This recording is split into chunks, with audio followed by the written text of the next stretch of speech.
Assalamualaikum warahmatullahi wabarakatuh. Sebelumnya izin memperkenalkan diri, nama saya Kurnia Nurfitria dengan NPM 2513024022. Nah, di sini saya dari Universitas Lampung dari program studi Pendidikan Biologi kelas B. Nah, di sini saya akan meresum atau membacakan ulang materi terkait buku yang berjudul Manajemen Administrasi Laboratorium Pembelajaran dengan dosen pengampu Bapak Median Agus Priyadi MPD, yang kedua ada Ibu Dr.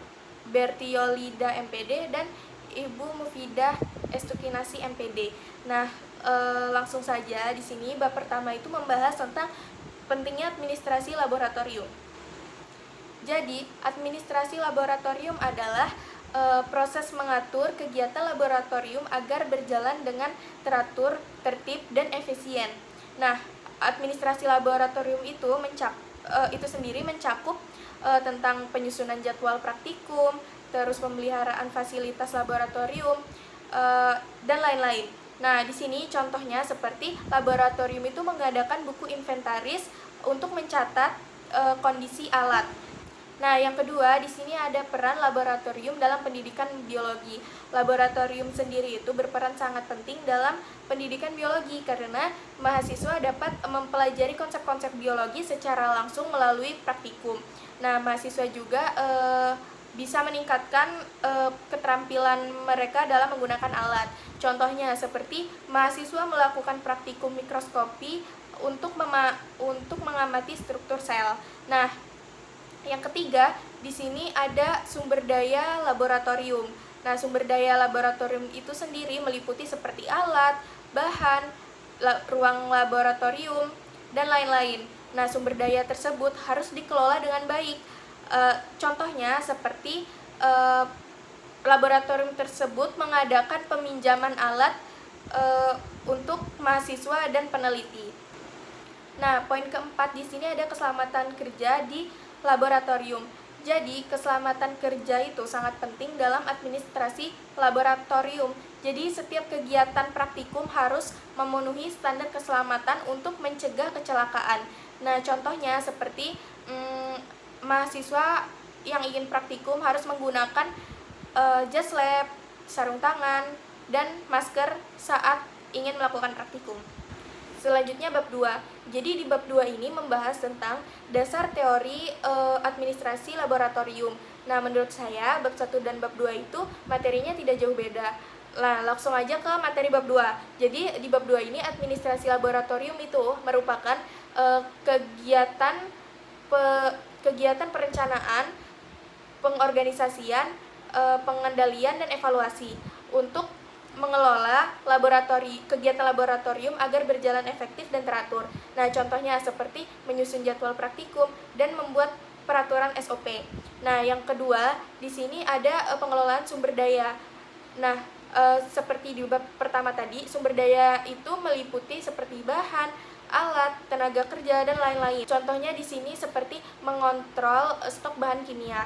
Nah, di poin ketiga ini ada pengelolaan tenaga kerja. Jadi, di pengelolaan tenaga kerja ini dibagi menjadi 3. Yang pertama ada laboran, kedua dosen, ada yang ketiga mahasiswa. Nah, contohnya seperti laboran itu menyiapkan alat. Kalau dosen itu membimbing mahasiswa untuk melakukan praktikum. Yang kalau mahasiswa itu melakukan praktikum dan mencatat hasil eksperimen. Nah, poin keempat ini ada pengelolaan waktu dan kegiatan. Jadi pengelolaan waktu dan kegiatan itu sangat penting, bertujuan agar penggunaan laboratorium itu berjalan dengan teratur. Contohnya seperti menyusun jadwal penggunaan laboratorium. Nah, yang kelima di sini ada poin selanjutnya, di sini ada keselamatan kerja. Seperti yang sudah saya bahas di bab 1 tadi, keselamatan kerja itu untuk mencegah adanya kecelakaan di laboratorium ataupun saat praktikum. Di sini contohnya itu seperti mahasiswa yang ingin melakukan praktikum harus menggunakan jas lab, sarung tangan, masker, dan menyediakan alat pemadam kebakaran. Selanjutnya bab 3. Jadi di bab 3 itu membahas tentang inventarisasi sarana dan prasarana. Nah, pencatatan inventaris itu adalah proses mendata semua alat, bahan, dan fasilitas laboratorium agar mudah dikelola ataupun dipantau. Nah, pencatatan tersebut bisa dilakukan melalui dengan sistem komputer ataupun secara manual. Contohnya seperti menggunakan software untuk mencatat penggunaan mikroskop. Nah, yang kedua di sini ada sistem pengkodean alat dan bahan. Nah, jadi semua alat atau bahan yang ada di laboratorium itu diberikan kode. Contohnya seperti M-bio-001 itu untuk alat mikrobiologi, ataupun bisa juga menggunakan barcode saat proses peminjaman. Poin ketiga di sini ada pendataan kondisi ruang dan fasilitas. Jadi pendataan ini dilakukan karena untuk memastikan ruang dan fasilitas laboratorium itu layak dan aman untuk digunakan. Nah, contohnya seperti memastikan meja dan kursi praktikum serta menjaga kebersihan dan ventilasi laboratorium. Nah, poin selanjutnya itu ada penyusunan laporan dan kondisi peralatan. Jadi laporan ini dibuat secara berkala untuk mengetahui keadaan dan perawatan alat laboratorium. Contohnya seperti mencatat mikroskop yang rusak agar diperbaiki dan diganti. Poin selanjutnya itu ada pemantauan dan pembaruan inventaris. Jadi inventaris itu harus selalu dipantau dan diperbarui secara rutin agar data alat dan bahan itu selalu akurat. Contohnya seperti melakukan pengecekan stok bahan kimia dan memperbaharui data seperti jika ada alat baru dan alat rusak. Jadi selanjutnya bab 4. Nah, di bab 4 ini membahas tentang pengadaan dan inventaris alat atau bahan. Nah, perencanaan pengadaan itu adalah proses menentukan kebutuhan alat atau bahan yang ada di laboratorium agar tersedia tepat waktu, jumlahnya sesuai, dan biayanya itu lebih efisien. Contohnya seperti laboratorium menghitung stok bahan kimia berdasarkan penggunaan sebelumnya agar tidak kekurangan ataupun kelebihan. Jadi di poin kedua ini adalah analisis kebutuhan alat dan bahan. Jadi analisis ini dilakukan untuk menentukan jenis dan jumlah alat dan bahan yang diperlukan berdasarkan data penggunaan untuk di masa depan.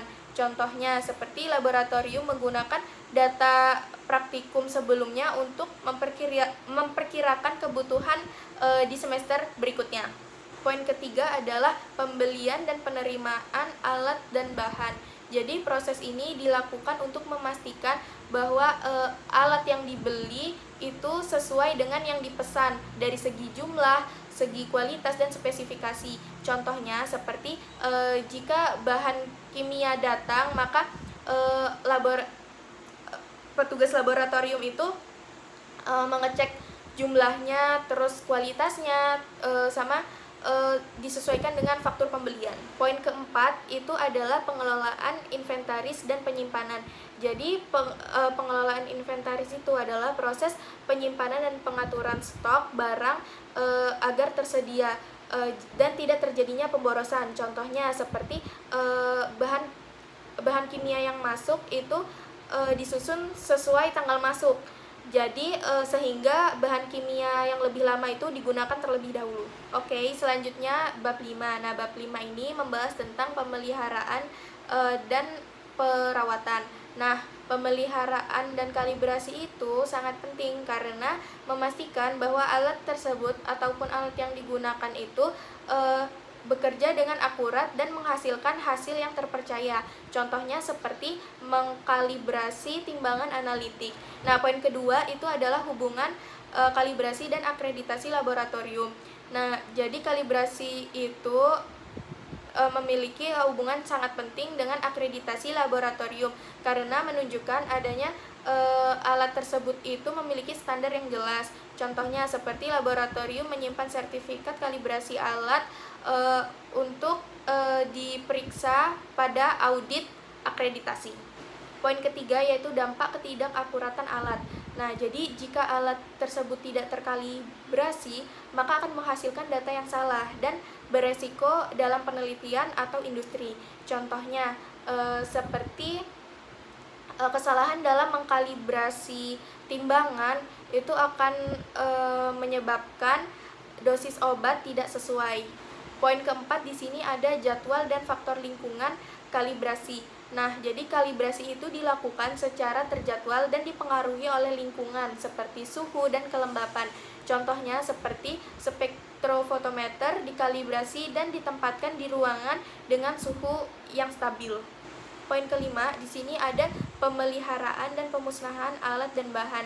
Jadi, pemeliharaan ini dilakukan untuk menjaga alat agar tetap berfungsi dan alat dan ataupun bahan yang tidak dipakai itu harus segera dimusnahkan sesuai aturan. Contohnya seperti membersihkan mikroskop secara rutin dan membuang bahan-bahan kimia yang telah dipakai atau yang sudah tidak akan dipakai lagi itu dibuang dengan cara yang aman. Nah, selanjutnya di bab 6. Bab 6 ini membahas tentang administrasi aktivitas laboratorium. Yang pertama di sini ada pengelolaan jadwal laboratorium. Nah, pengelolaan jadwal laboratorium itu bertujuan untuk mengatur penggunaan ruang, alat, bahan untuk agar praktikum tersebut berjalan dengan teratur dan tidak adanya bentrok ruang. Contohnya seperti praktikum mikrobiologi dilakukan pada kelas yang terdapat inkubator. Lalu kelas lain itu dijadwalkan pada hari atau jam yang berbeda. Poin kedua itu adalah sistem manajemen jadwal laboratorium. Nah, sistem manajemen jadwal ini untuk mengatur kegiatan praktikum secara lebih terorganisir dengan memanfaatkan teknologi. Contohnya seperti menggunakan aplikasi jadwal laboratorium agar dosen dan mahasiswa itu dapat melihat jadwal praktikum secara online. Poin ketiga di sini ada penyusunan jadwal sesuai prioritas. Jadi penjadwalan praktikum itu harus mempertimbangkan alat dan ruang laboratorium yang terbatas. Contohnya seperti saat melakukan praktikum dengan alat khusus seperti PCR itu harus dijadwalkan terlebih dahulu. Nah, poin keempat itu ada pengelolaan waktu dan ruang laboratorium. Nah, jadi pengelolaan waktu dan ruang laboratorium itu dilakukan agar penggunaan laboratorium itu efisien. Contohnya seperti mengadakan sesi saat akan melakukan praktikum.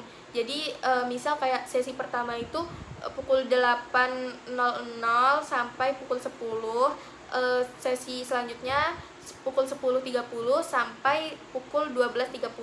Poin kelima itu adalah pemanfaatan teknologi dalam jadwal praktikum. Jadi teknologi itu membantu dalam penjadwalan praktikum dan mencatat penggunaan alat secara lebih mudah. Contohnya seperti sistem digital mencatat peminjaman mikroskop. Lalu contoh lain lagi itu kita mahasiswa dapat mengakses jadwal secara online. Nah, poin keenam itu adalah pengelolaan alat dan bahan praktikum.